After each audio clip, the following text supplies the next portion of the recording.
Okay, so this is what's left of the engine harness. We test fired the engine, did really good, runs very smooth. We've got great oil pressure.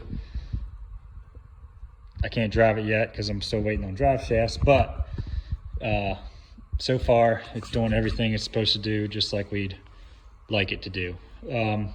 Anyway, you saw the mess of wiring, and this is what I've trimmed it down to. This is just the engine harness. I still have to tie in all this crud for the tack helper and the grid heater control module and the shutoff solenoid. I'm just trying to work the engine harness from the engine harness back into this area here to make sure I have enough length that way. But anyway, this is all that's left.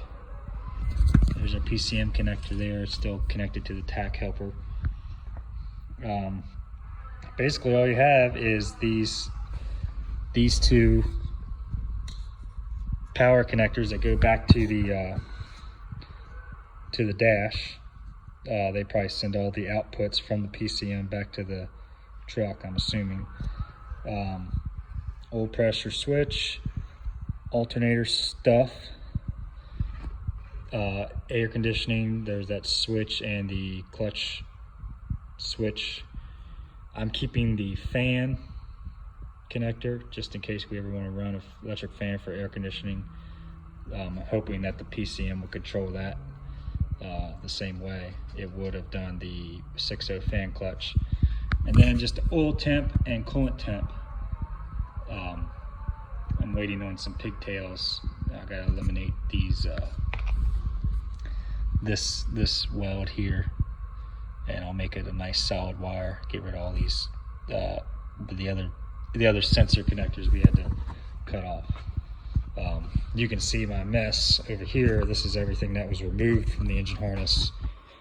And like I said, we ran the truck with all this stuff unplugged and disconnected, and it did everything it was supposed to do. Tack worked, gauges worked. We didn't get it hot enough to see if the temperature gauge came up, but it wasn't pegged out or anything, so we're hopeful there.